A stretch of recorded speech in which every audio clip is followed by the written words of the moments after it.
what does it mean to grow? What does it mean to have growth on your life path, your spiritual path, growth as a human being?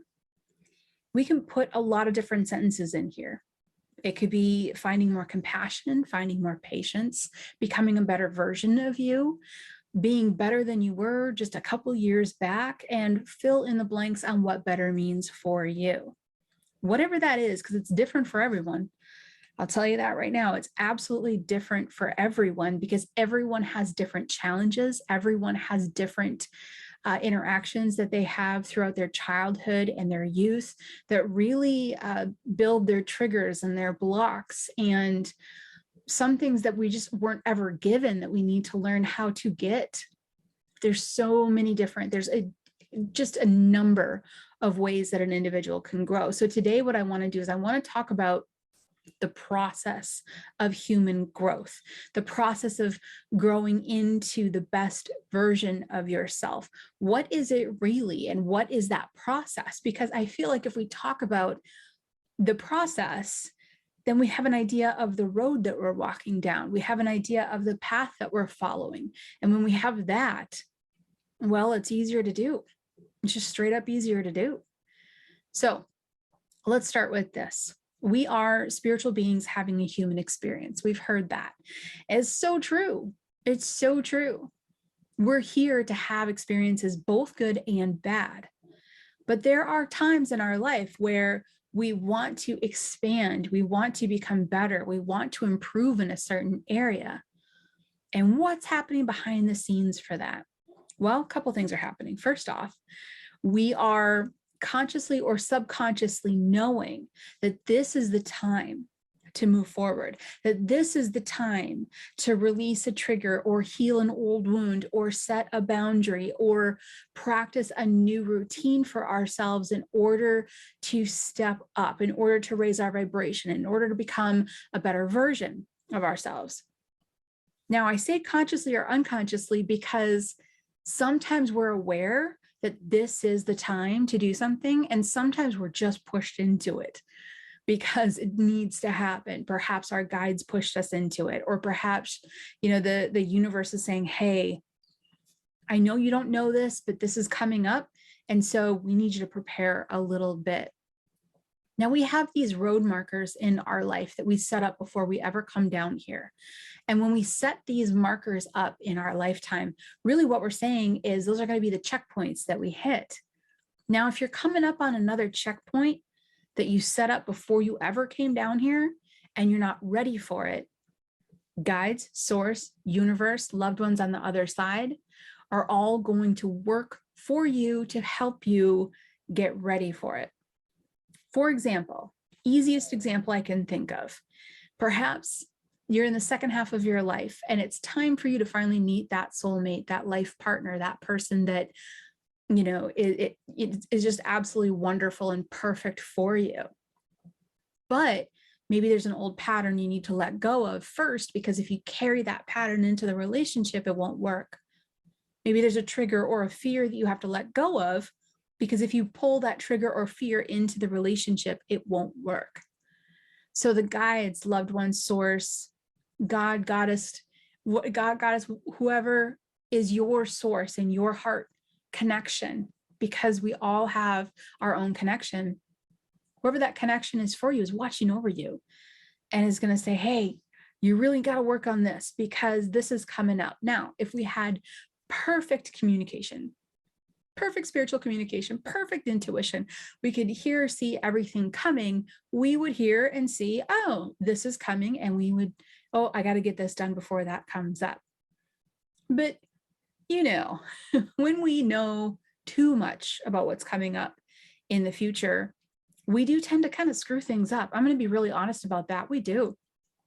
If you know that your perfect soulmate's coming up in like 7 months, are you really going to be patient and be like, oh, that's perfect timing. Good. I've been alone for 6 years. I'm fine waiting 7 more months. We're very human. We're here to be human. We're here to have these emotions, to have wants and desires, and to be stuck on this linear timeline. And because of that, we need the guides. We need source and universe to help us. We need to not really know everything that's coming up, but just what's important for ourselves to know right now. This is why, and you might have heard me say this already, but I'll say it again, over and over. The number one question you can ask your intuition or your source is, what is it you want me to know? What is it you need me to know?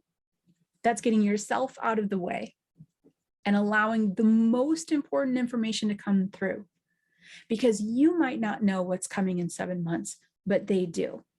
You might not know consciously or subconsciously. You might, sometimes we do, but most often we don't know what's coming up that we need to, and what we need to do to fix it or change it or adjust our trajectory so we're ready when it gets here. Sometimes we don't always know, but they do. And this is where honing your intuition and opening your intuition is so important, but even more important beyond that is staying open, not trying to control the path, not trying to say, well, this is what I want, so this is the only thing I'm going to focus on intuitively until I get it.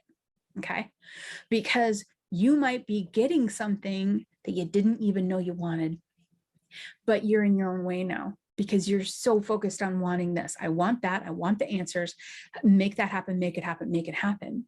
When we stay open, when we open our intuition, when we hone our intuition to be able to receive guidance, and we stay open to the possibilities that are coming into our life, well, that's when all the delicious stuff happens. That's when all the good stuff happens. That's when it's just wonderful, absolutely wonderful. Think back to times in your life where something really great happened and you didn't see it coming. Think about all those times that people say, oh, I wasn't even looking for my soulmate and I found him, or I wasn't even looking for the perfect job and it landed in my lap. It's about being in the moment. We've heard that before. It's about being in the moment with your intuition and staying open. Because when you do that, then the guides, loved ones, source, universe, God, Goddess says to you, this is what you need to do right now. And if you can trust with your heart, and if you can hold on to that and say, okay, this is what I need to do right now. This is what I need to focus. I might not have all the answers and be okay with that, but I trust that this feels right. And this is what I need to work on right now. When I know I keep using relationships as an example, but it's a really easy example. You can apply this to jobs, to passion, to careers, to, anything that you want, to where you live, what you do for free time, hobby. You can apply this to anything, but it is really simple to apply this to relationships, in that when we're looking for the one that is right, if we get too focused on trying to force that to happen, sometimes it's harder for source and for universe to bring that into our life with ease. But if we instead stop and say, okay, I'm open, my intuition is open, and I'm asking this one question, which happens to be Bo's favorite question. What is it you want me to know? Then your team gets to turn to you and go, oh, good, awesome, thank you. If you do this, it'll help us, because they have all the access. All right.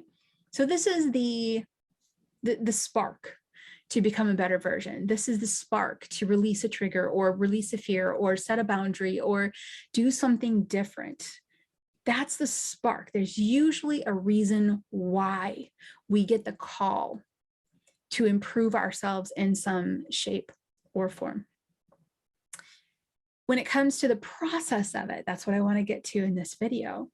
What does that look like? It starts with recognizing your spiritual path, recognizing that you are a spiritual being having a human experience, recognizing why you're here, that you're here to have these experiences, that you're here to feel these emotions, and that it can be blissful and the universe is working for you. But know that by recognizing your spiritual path on a regular basis, and this can be as simple as 2 minutes a day, really, it's not quantity, it's quality. When it comes to spiritual path, it's not quantity, it's quality.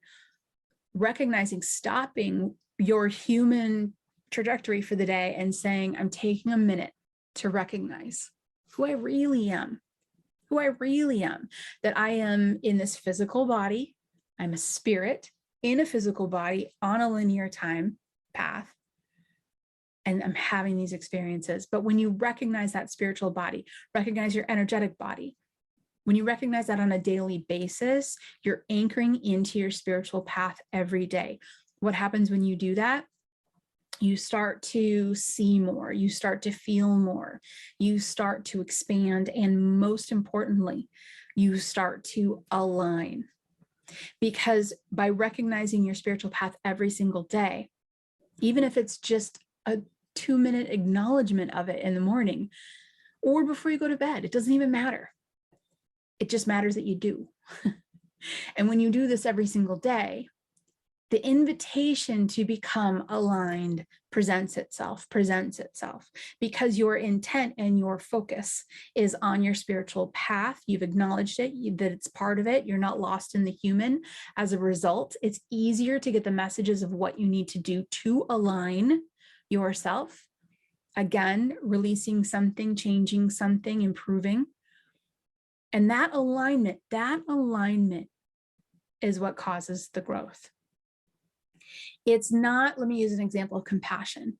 When we want to become a more compassionate person, we don't just try to do acts of compassion. While that could work over time, what would work even more is, number one, reminding yourself that you're a spiritual being on a human path every single day. Even if it's quick, just saying, I am on a spiritual path. I am a spirit. I have a soul.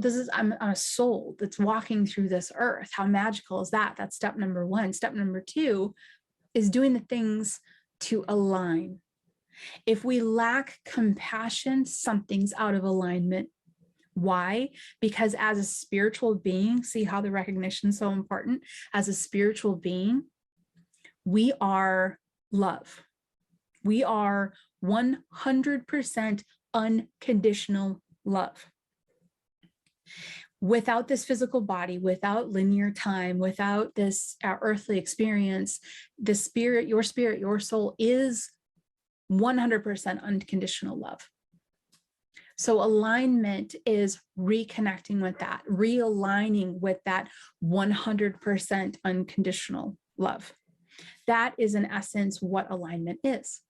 So we want to be more compassionate. We start by saying every day, I'm a spiritual being in a human experience. I am a spirit. I'm a soul here in a body having this worldly experience. I got to tell you, the easiest way to do that every single day is to do GCP, Ground Clear Protect, every single day. It is an acknowledgement of your spiritual body, an acknowledgement of your energy body. That's step number one. Step number two is receiving I want to say receiving the messages, but I also want to say stepping into the flow and being open to alignment, open to the changes needed to align. It might not be the practice of just getting yourself to be compassionate every day. It might be allowing something old to bubble up that's blocking you from being compassionate. Because if you're 100% unconditional loving being, is your spirit, then a lack of compassion is something in your life or an experience you've had or baggage that you're carrying, because we're human, it's what we do, that is actually causing you to be causing that 100% unconditional loving being to be out of alignment.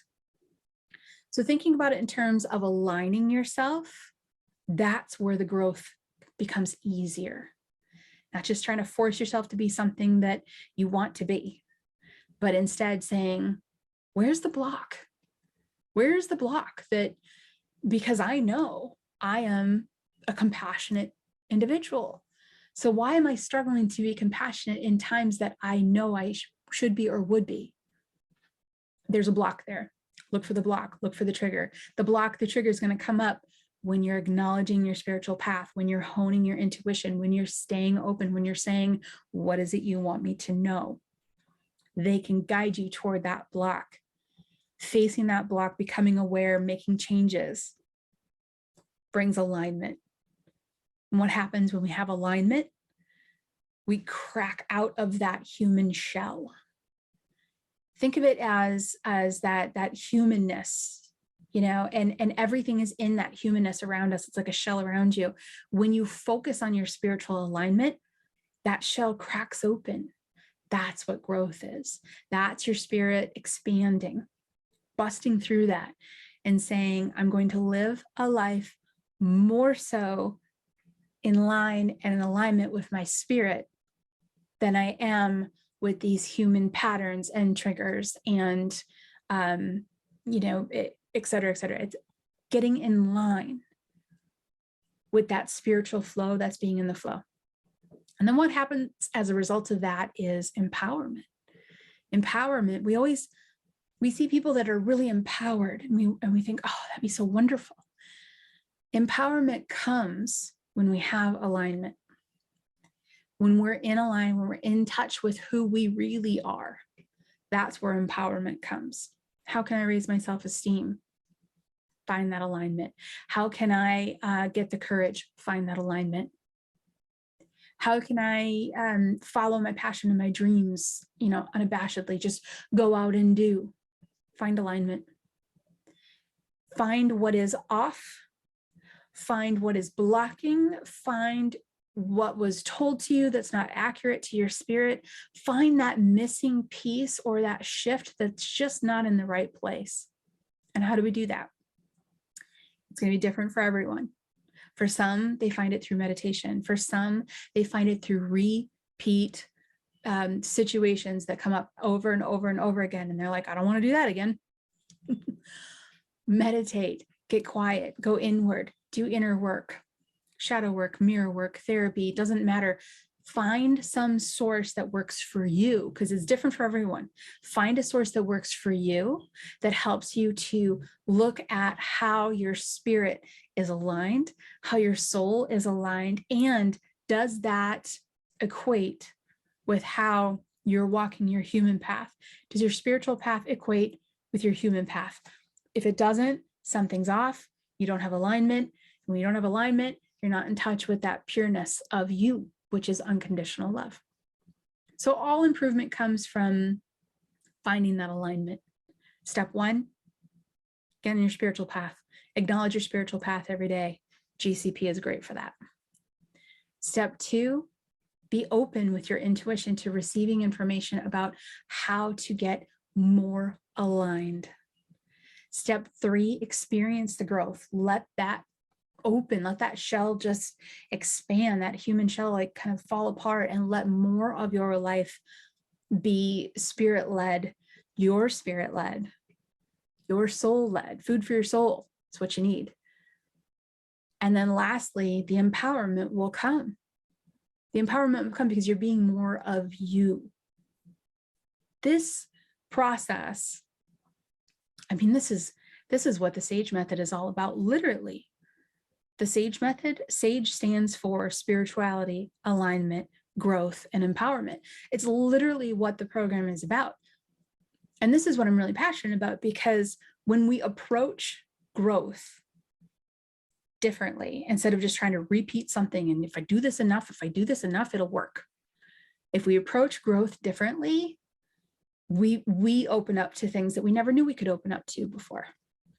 So acknowledge your spiritual path, allow your intuition and your guidance to point out to you where you could have a little bit more alignment, work on that, experience your growth, and empowerment will come.